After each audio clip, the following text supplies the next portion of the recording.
Assalamualaikum warahmatullahi wabarakatuh.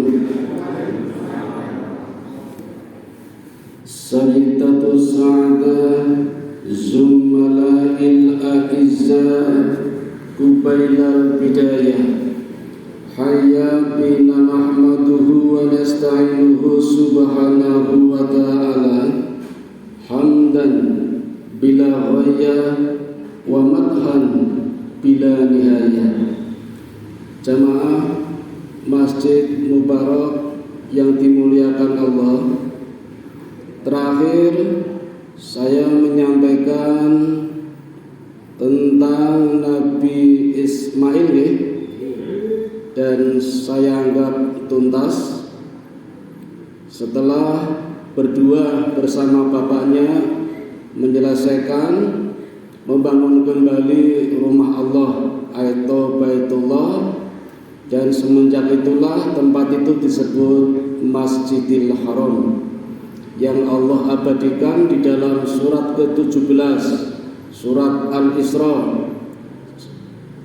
Surat Al-Isra ayat yang pertama, Subhanalladzina asra bi 'abdihi lailan minal masjidil haram. Masih kurang satu, Masjidil Aqsa, tapi nanti. Nah, Bapak Ibu, saya anggap selesai dan Nabi Ismail sempat membangun rumah tangga yang harmonis karena dikaruniai oleh Allah anak yang cukup banyak, sejumlah 12. Dan dari 12 anak ini ada yang menjadi nabi keturunannya, yaitu Nabi Ayub, Nabi Ilyas, Nabi Ilyasa, Nabi Zulkifli, terus nanti sampai pada Nabi Muhammad sallallahu alaihi wasallam. Bapak Ibu, sebenarnya di tengah perjalanan kisah Nabi Ismail ada satu kisah yang sangat menakjubkan. Kemarin saya lewati karena saya ingin menyelesaikan Nabi Ismail dulu. Nah, sekarang kita mundur sejenak. Peristiwanya 10 tahun setelah peristiwa sembelihan Nabi Ismail sebagai ujian dari Allah untuk Nabi Ibrahim, dan sukses Nabi Ibrahim kembali ke Palestina. Itu kejadiannya 10 tahun setelah peristiwa sembelihan Ismail. Kejadiannya Bapak Ibu, satu malam Nabi Ibrahim kedatangan tamu, 3 lelaki ganteng, gagah, perkasa. Coba Bapak Ibu, sekiranya yang kedatangan tamu panjenengan kira-kira bagaimana? Malam hari jam 12 nganggo kacamata ireng, wonge gede-gede. Mesti lapor RT ne. RW ne dibel, dikira teroris. Kedatangan mereka ini cukup mengagetkan. Apalagi begitu salam, Nabi Ibrahim menjawab dari belakang rumah, Waalaikumsalam ya mukramin. Baru saja Ibrahim akan menemui tamunya di ruang tamu, tiba-tiba tamunya sudah berada di dalam rumah. Itu yang mengagetkan. Tadi masih di luar, baru dijawab salamnya, ternyata sudah di dalam. Ibarat kalau kita kaget, kaget. Ibrahim kaget. Tapi di tengah kekagetannya seperti biasa, Nabi Ibrahim yang bergelar Abu Rahim, orang yang pandai melayani tamu. Jadi gelarnya banyak Bapak Ibu. Abul Anbiya, bapaknya para nabi, Khalilullah, kekasih Allah, Al-Halim, orang yang tidak mudah membalas dendam. Ini ada gelar lagi, Abu Rahim, orang yang pandai melayani tamu. Jadi kalau besok saya datang ke rumah jenengan, jenengan pandai melayani saya, tak panggil Abu Rahim. Abu Rahim, Abu Rahim, Abu Rahim, banyak sekali. Ibrahim tetap menyediakan suguhan yang terbaik, membuat tongseng onta. Ontanya banyak. Kalau cuma tongseng di Pak Parnosi kan cuma 30.000. Ini ntar harganya berapa ini?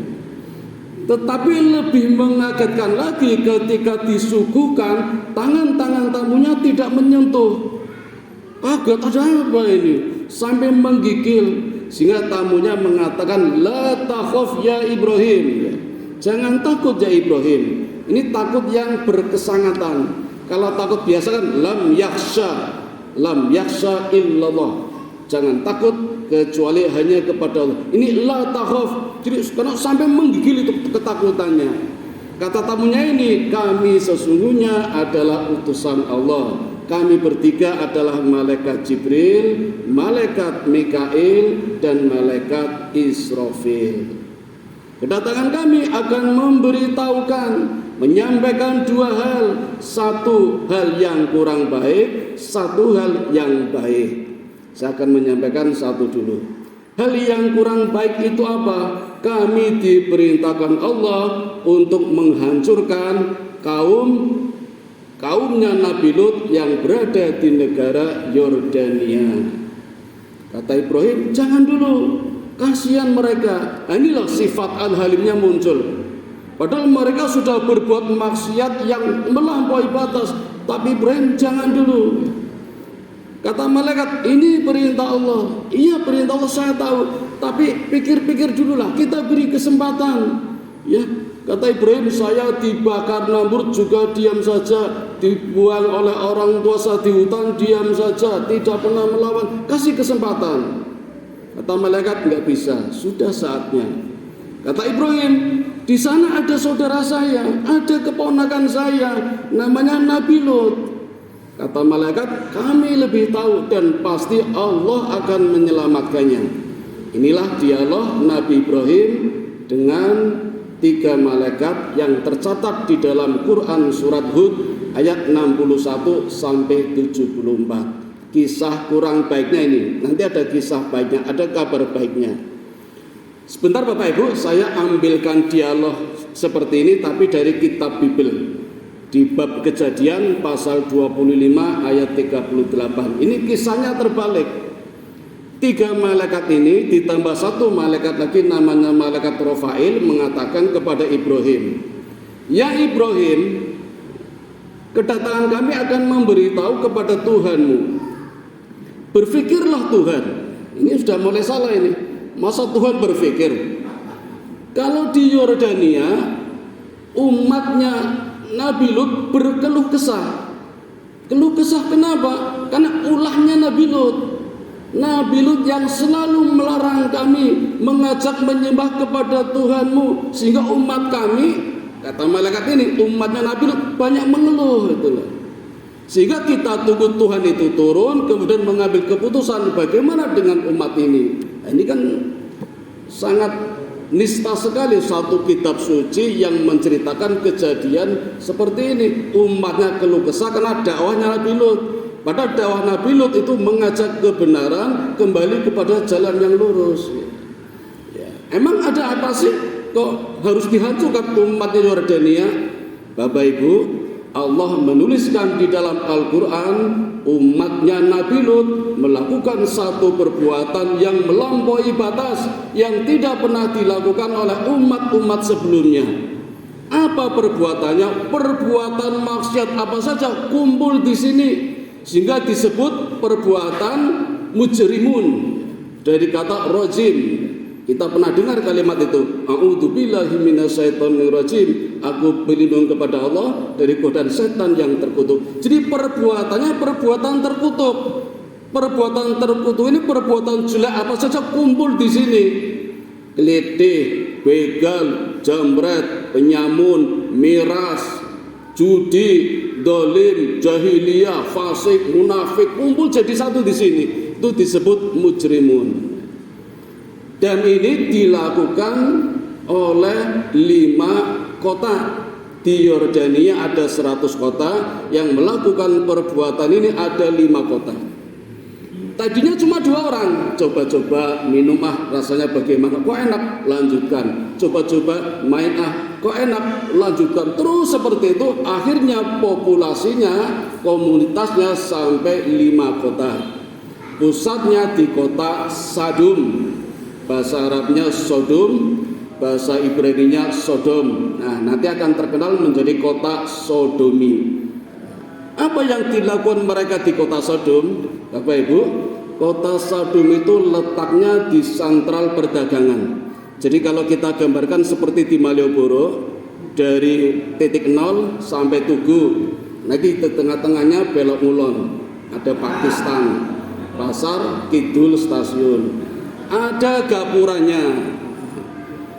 Di kota Sodom itu Bapak Ibu, para penghuninya, penduduknya melakukan penyimpangan seksual. Lelaki menyenangi lelaki, sampai Allah mengatakan, kenapa engkau mendatangi para lelaki padahal engkau sudah punya istri-istri di rumah. Ini yang di kota Sodom. Kota yang kedua namanya kota Gomora. Di kota Gomora ini wanita menyenangi wanita padahal sudah punya suami. Ngeri kan? Kota yang ketiga tidak disebutkan nama kotanya, tapi di kota yang ketiga ini lelaki menyenangi lelaki sama-sama jomblo, belum punya istri. Dan kota yang keempat, wanita menyenangi wanita masih jomblo, belum punya suami. Dan yang kelima juga parah, tidak disebut nama kotanya, penyimpangan seksualnya, bapak ngawini anaknya, anaknya ngawini ibunya. Jadi bolak-balik, bahkan sama binatang, babi dikawini. Sepertinya zaman sekarang juga ada ya. Dulu ternyata sudah ada ini. Ini 5 kota ini parah sekali. Maka Allah akan menghancurkannya. Nah, apa sih kelakuan mereka? Awalnya cuma duduk-duduk saja di pinggir jalan, di pojok-pojok gang. Nanti kalau ada orang lewat mengganggu, usil, jawil-jawil. Kadang manggil-manggil, Mbak Yanti mau kemana? Orang krungu, wah Mbak Yanti ayo-ayo budek gitu. Kayaknya kita juga melakukan seperti itu. Naudzubillah min dzalik. Nanti Bapak Ibu, jadi di kota Sodom itu ada hanya satu pintu, tidak ada pintu lain. Jadi siapapun pendatang yang baru datang pasti lewat itu. Dan di gapura itu sudah banyak orang duduk-duduk sambil membawa piring yang isinya 10 kerikil. Siapapun yang melalui gapura itu pasti dilempari. Dan kalau kena, yang kena menjadi haknya orang yang melempar. Orang yang melempar berhak menikmatinya. Jadi kayak pasar kembang, ini kan bayar gitu. Ini dilempar pakai kerikil itu loh. Kalau wanita sampai mati, kalau nggak bisa lari, kalau lari ya selamat. Kalau laki-laki diganyang, dinikmati itu. Itu kota Sodom, kota yang sangat mengerikan. Mereka juga seperti kita, sering mendirikan majelis-majelis, sering mengadakan rapat RT, rapat RW, PKK, Dasawisma. Tapi acara mereka selalu diawali dengan saling kentut-kentutan. Nah, jangan-jangan kita melakukan ini. Memang sehat harus dikeluarkan daripada menyimpan penyakit, tapi caranya kaum Sodom mengeluarkan kentutnya itu diledakkan. Duar, nanti yang lain tertawa balas duar. Jadi ketut-ketutan. Itu kira-kira dilakukan 1 jam pertama. Nanti jam-jam berikutnya mereka mulai melakukan praktek penyimpangan seksual bareng-bareng di hadapan orang. Kalau pasar kembang kan sembunyi-sembunyi, ono sing ngamar, enteng hotel, nggih panggih. Kita sing guyu pengalaman iki. Apa malah sing anteng. Ini kaum Sodom terang-terangan di halaman duduk semua sambil menyaksikan. Nah, perbuatan seperti inilah yang membuat Allah marah dan Allah akan menghancurkan kota Yordania. Maka Allah mengirim 3 malaikat ini mulai masuk ke kota Sodom tanpa diketahui oleh penduduk yang berada di kota itu. Karena malaikat menyisir sampai 5 kota.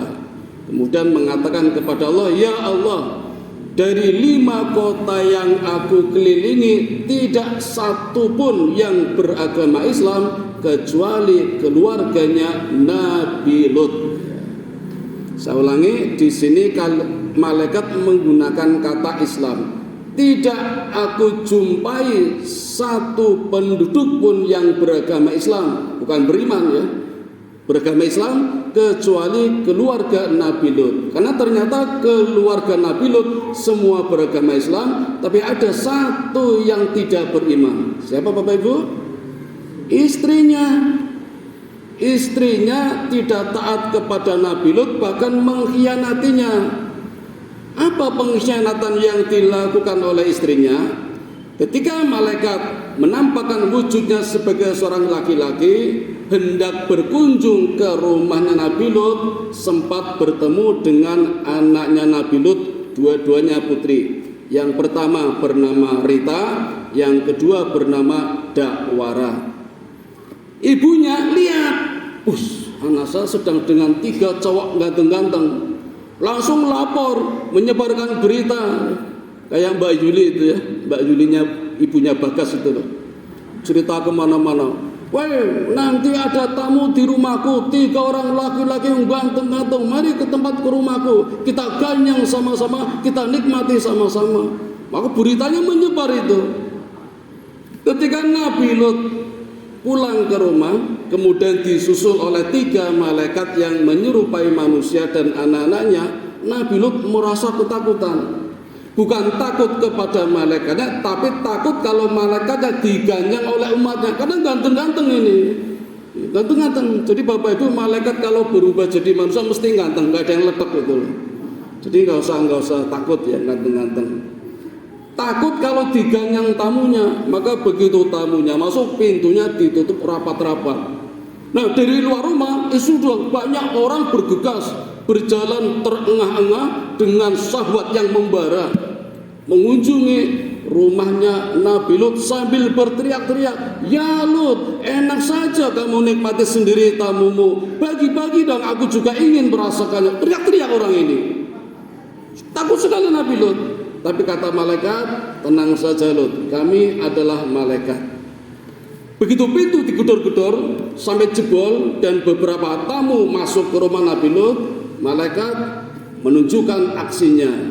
Apa? Dengan sayapnya, orang yang berhasil mendobrak pintunya Nabi Lut, semuanya ditampar langsung buta. Ada 2 macam buta, yang satu memang benar-benar matanya hilang, jadi tinggal telinga sama hidung dan mulut, nggak ada matanya. Yang kedua ada matanya tapi tidak bisa melihat. Sampai sebegitunya mereka tidak taubat, bahkan mengancam, "Ya Lut, hari ini kamu berhasil, kamu sukses menikmati tamu-tamu kamu." Itu fitnahnya seperti itu. Tapi besok ketika fajar kami akan datang 5 kota menggeruduk rumah kamu. Wah, Nabi Lut tambah takut lagi. Lalu malaikat menawarkan, "Jangan takut ya Lut, ketika fajar Allah akan menurunkan azab kepada mereka."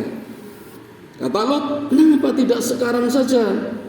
Kata malaikat, "Bukankah ini sudah malam dan sebentar lagi fajar akan tiba? Maka mulailah bersiap-siap."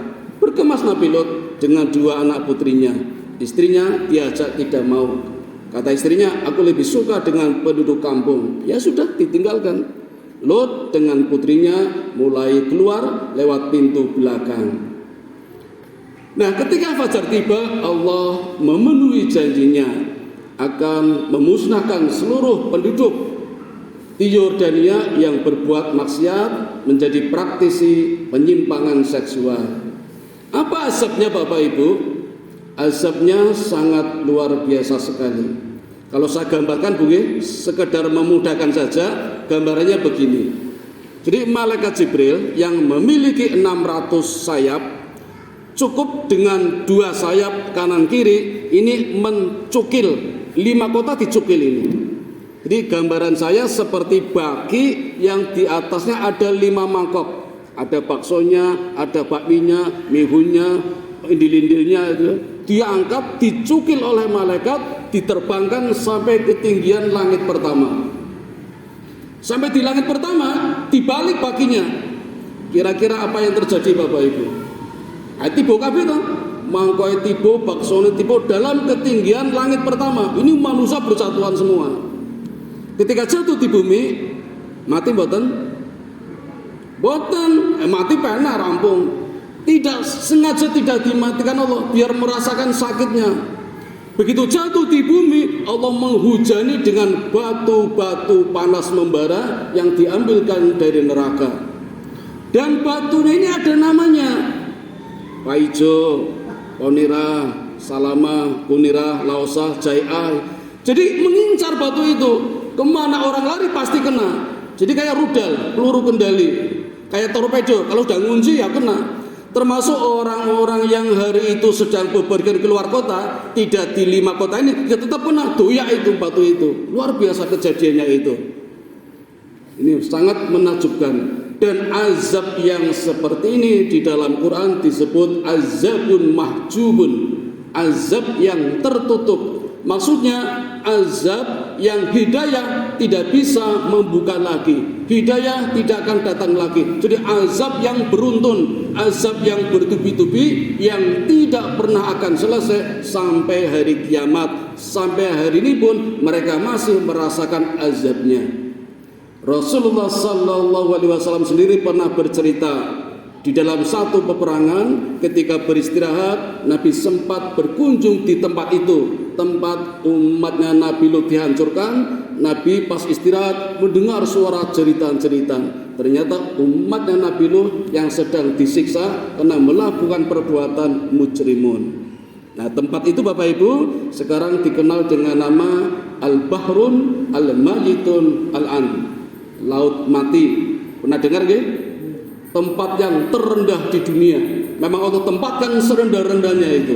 Laut Mati, kadar garamnya sangat tinggi. Orang yang berenang di sana tidak akan pernah tenggelam. Jadi itu dibalik itu, dibalik. Dulu bumi dibalik jadi lautan, namanya Laut Mati. Nabi berpesan dan Nabi melarang kita tidak boleh mengunjungi tempat-tempat yang dulu pernah dilaknat oleh Allah untuk azab orang-orang yang berbuat maksiat. Cuma sayangnya sekarang Laut Mati banyak dikunjungi orang sebagai tempat wisata untuk foto-foto selfie. Naudzubillah min dzalik. Sekiranya kita tahu di Indonesia ada tempat-tempat yang biasa, sebaiknya kita tidak mengunjunginya sesuai dengan pesan Nabi. Karena itu tempat yang diazab oleh Allah. Ada kok ya, ada, tapi tidak saya sebutkan. Kira-kira ada tempat yang diazab yang harus kita hindari, tidak malah dikunjungi. Ini kejadiannya disebut azabun mahjubun karena sampai di akhirat besok pun mereka akan tetap disiksa. Penutup Bapak Ibu, ini kan sudah hancur semua nggih. Mestinya ini tidak ada lagi orang yang berbuat seperti itu. Tapi kenapa sekarang popularitasnya bertambah banyak?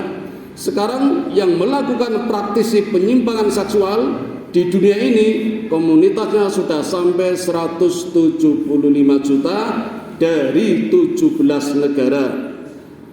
Proklamatornya adalah negara Belanda, memproklamirkan negaranya menghalalkan perkawinan sejenis sejak tahun 2003. Kemudian Belgia 2007, Afrika Utara 2013, disusul Korea, Singapura, Filipina, ada 17 negara.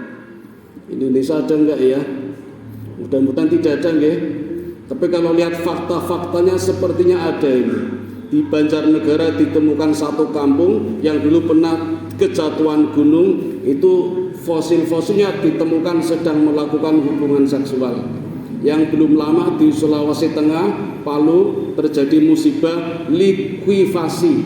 Likuifasi itu lumpur bergerak. Itu tanda orang yang di situ dulu diazab oleh Allah karena melakukan perbuatan penyimpangan seksual. Itu tandanya seperti itu. Jadi kita nggak usah mengatakan Indonesia apa tidak, kira-kira kita tahulah. Ya, maka jangan coba-coba melakukan perbuatan yang Allah sudah menghalalkan tapi kok nyari-nyari lagi. Naudzubillah min dzalik. Inilah Bapak Ibu sekedar cuplikan kisah yang sangat menakjubkan yang terjadi pada kaumnya Nabi Lut. Mudah-mudahan kita terhindar dari perbuatan seperti itu. Mari Bapak Ibu kita tutup pengajian malam ini dengan bersama-sama membaca doa kifaratul majlis. Subhanakallahumma wa bihamdika asyhadu an la ilaha illa anta astaghfiruka wa atubu ilaik. Assalamualaikum warahmatullahi wabarakatuh.